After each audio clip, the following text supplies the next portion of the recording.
The time now on your Friday morning. It is a Friday the 13th. Taking a look at some of this morning's top stories. Former POW Bo Bergdahl is back home in the United States this morning at Brooke Army Medical Center in San Antonio, Texas. Eyewitness News reporter Lauren Leah from our sister station in San Antonio has the latest on Bergdahl's situation.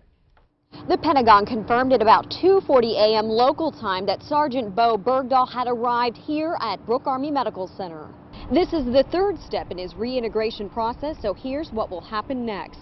Sergeant Bergdahl will meet with the Personnel Recovery Coordination Cell, which is a team of Army recovery specialists that helps captives readjust to society. He will be treated by a survival, evasion resistance, and escape psychologist. The Army says the psychologists have been practicing every 6 months for this since Sergeant Bergdahl was captured nearly 5 years ago. Sergeant Bergdahl will also receive psychological help to reconnect with family members, and they will be reunited here in San Antonio. He has to relearn how to do things we take for granted, like order a meal from a restaurant, because it's been years since he has made his own choices. Now, there's no timeline for this reintegration process, and Sergeant Bergdahl will not make any public appearances, and we're told there will be no media access during his stay here. Reporting from Brooke Army Medical Center, I'm Lauren Lee. And the Pentagon is confirming that Sergeant Bergdahl did not have authorization to leave his post in Afghanistan back in June of 2009, but at this point, it's still unclear if he meant to desert the Army 5 years ago. More on that to come. Bakersfield Congressman Kevin McCarthy is now the sole candidate for House Majority Leader, which would give him the #2 job in the House behind Speaker John Boehner. This after Texas Republican Pete Sessions announced last night he was dropping his bid for the position. That clears the way for McCarthy. Sessions says that a successful campaign would have created divisions within the party. The announcement comes 2 days after Eric Cantor's stunning loss in the Virginia primary and his announcement that he will support McCarthy. The election for House Majority Leader is expected to happen next Thursday. And new this morning, 3 people are now in jail facing charges for attempted murder on a child. Last night, police arrested Haroon Pimental, Sarari Alvarez, and Kathy Yoval at a home in the 1100 block of Oregon Street in East Bakersfield. The 3 were taken into custody after detectives say a 2-year-old was taken to Kern Medical Center yesterday morning showing serious signs of abuse. A 5-year-old was also taken from that home and placed in protective custody. The suspects face a long list of charges, and the children are both expected to survive. New this morning, around the world and nation, Islamic militants continue to take control of more territory in northern Iraq, moving toward Baghdad. The rebel group known as the Islamic State in Iraq and Syria wants to set up a vast Islamist state. The fighters have already driven hundreds of thousands of civilians from their homes. Now President Obama is weighing options to help Iraq's government, including possible U.S. airstrikes. I don't rule out anything because we do have a stake in making sure that these jihadists are not getting a permanent foothold. White House officials are stressing they will not put boots on the ground in Iraq again. Some Republican leaders or lawmakers are criticizing the president, saying he miscalculated the threat posed by the militants. Hundreds of American contractors are being evacuated from northern Iraq. And the developing conflict could drive gas prices even higher as the violence increased yesterday. Oil futures climbed to $106 a barrel. That's a 2% increase and the highest level since last September. If oil prices keep rising, some analysts predict prices at the pumps could jump more than 20 cents in the next couple of weeks. Here in Bakersfield, the average price of gas is around $4.03 a gallon. Authorities have little to go on this morning after an apparent robbery leads to a deadly shooting at a Phoenix church. The Roman Catholic Diocese of Phoenix says Reverend Kenneth Walker was shot and later died at the hospital. Reverend Joseph Terra was also hurt and remains in critical condition this morning. Police say it may have started as a robbery at the Mother of Mercy mission when the violence quickly escalated. It was 2 good priests, you know.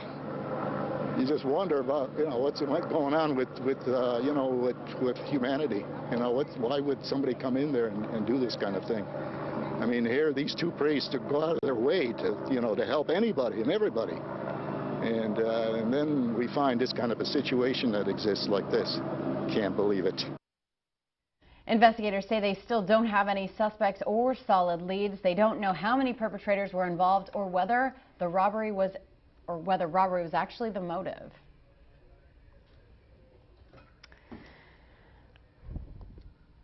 And legendary actress and activist Ruby Dee has died at the age of 91. A rep for the Hollywood star says that she died peacefully at her New York home on Wednesday. Ruby Ann Wallace was born in 1922 in Cleveland, Ohio, but she grew up in New York's Harlem. Dee first stepped into the spotlight in the Jackie Robinson story in 1950. She was also a big supporter of the civil rights movement, marching with Dr. Martin Luther King Jr. She was nominated for 8 Emmys and 1 Oscar and received a Screen Actors Guild Award for her portrayal in American Gangster back in 2007. All right, the saga continuing to our south. Los Angeles Clippers owner Donald Sterling appears to be going all out as he fights the NBA's efforts now to take his team away. This will just not end. A person familiar with Sterling's legacy, or rather legal strategy, says he's hired 4 private investigation firms now with a 6-figure budget that could grow to dig up dirt on the NBA's former and current commissioners, as well as its 29 other owners. Give me a break. Sterling is suing the NBA after they tried to force him out of the league for racist comments recorded by his then-girlfriend, V. Stiviano. His wife has negotiated a $2 billion sale. $2 billion, by the way, just sell the thing. And he contends that Sterling is mentally incapacitated. I'll tell you what, somebody offered me $2 billion for anything. Anything. It's yours. Take it. Of course, I have nothing of that value. But, no, maybe not my soul, but, you know, I'm saying possession things. Soul? No, our director just said soul. Yeah. Definitely. I'm saying no to soul. I know. I'll keep that. You can't sell your I'm soul. talking possession stuff, you know, like a Mazda Miata. You know? I'd sell a soul of my shoe for $2 billion. Yeah, I'd sell that. I'd sell both souls. Every soul. Okay, I understand. Oh, that was Josh, by the way. You can't even see him. He's here. He's All right. here. There he is. Don't step on a cracker. You'll fall and break your back. Watch out for black cats. Avoid mirrors. It is Friday the 13th. Believe it or not, some folks still have superstitions. That's right. This morning, Yahoo.com posted a list of the top superstitions and omens many still believe in on Friday the 13th. Many people believe that opening an umbrella inside of the house will bring you bad luck. All right. And if your left palm itches, you're going to lose money soon. Or I've heard get money.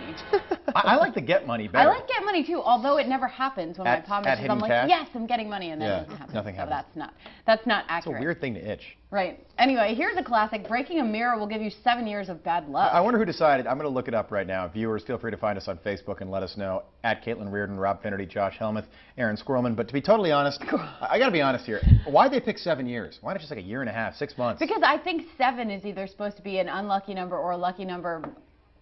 A powerful number, we're told. I guess it's like 13, but a lot of 13s have actually been lucky for especially athletes. All right, see a penny, pick it up. All day long, you'll have good luck. And finally, there are those who think Friday the 13th is a traditional day for bad luck. They are called triskaidekaphobics. My goodness, you nailed that. Is that right? Ding, ding, ding, ding. I had to pause for a minute. No, you nailed it. You nailed it. Viewers can't tell if you pause. I would pause for about 7 seconds on that one. Triskaidekaphobics. All right. 6:39 is the time now. Josh Helmuth is with us on the desk with What's Trending. Josh, good morning. Everyone knows I'm a dog lover. Yeah. If someone's watching this next video and they know what kind of dog this is, please Facebook me, Instagram, Twitter, whatever it may Tumblr. be. This video was released on Tumblr. I don't Yes, even know you what are. Tumblr is. You're on Tumblr, What is Josh. Tumblr? Tumblr. I barely know what Pinterest is. I'm all over Tumblr. But I'm on all the other social networking sites. This video was actually released, get this, 7 years ago. It looks like it's part of a TV show over in the UK. Okay. But it just went viral recently. Over in the past a few weeks or so, it has 1.5 million views. This is a video from the Better See Dogs and Cats home, which appears to be somewhere over in the UK. Now, if you watch, this dog picks its own lock in the middle of the night to get out of its own caged area. He not only gets out of his cage, he goes to get some food before releasing all the other dogs in the shelter. Wow. Oh my God. Every now and again, they would return in the morning, the workers there, to find all these dogs loose, and they couldn't figure out how it was happening. So they set up security cameras, and this is what they found 2 nights later. That is crazy. He would literally pick the lock with, and they had to have one big party. Here they are playing in like the one of the other rooms. And peeing on things, I see. Absolutely, marking their territory. This is his lady friend. He gets his lady friend in his little kennel. Yep. He said that's his favorite. He always lets her out. I can't tell what kind of dog it is, but if someone knows, please look me up on Facebook. That is so funny. Josh Helmuth. I love that, Twitter though. or That's like the best Instagram. video I've seen in a while. Isn't it hilarious? That's good. I'm wondering why it took almost 7 years for it to become viral. Yeah. And of course, sticking with the animal theme, big story. I shouldn't say big story. It is a story. It's breaking news. It's trending. It's trending right now on a lot of your major websites like Yahoo and so on and so forth. Grumpy Cat. Are you familiar with Grumpy Cat? I've seen them. Oh, Grumpy Cat's been famous for many years. Any relation to Hero Cat? No. No. Okay, no, But thank she's a big goodness. story, too. She's- I know, Grumpy that Cat story's actually over. has some kind of genetic deformity, if you will, that makes Really? him look. Yeah, it somehow has something to do with his jaw. Oh, being he's like inverted. butt ugly, right? And he looks. No, he's Yeah. actually cute. Oh, he he's just looks cute? grumpy all the time. Have He you has a seen that frown. dog that's like... He's like that. He's like that. He just Yeah. has a frown all the time.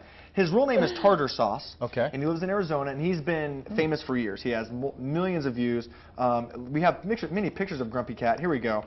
Grumpy Cat has teamed up with Lifetime. It was announced late yesterday that it'll shoot this summer. A movie will be released this December called Grumpy Cat's Worst Christmas Ever.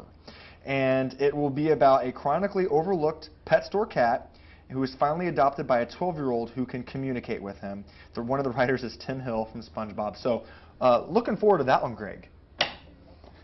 Grumpy We'll look Cat. forward to that, Greg. There it is. Quote in there. Yeah, there you go. Rock on. I was like, who's Green. Greg? So, what favorite Christmas movies? I'll definitely be tuning into this one, but mine is National Lampoon's Christmas Vacation. Well, that's a good one. I really like It's a Wonderful Life.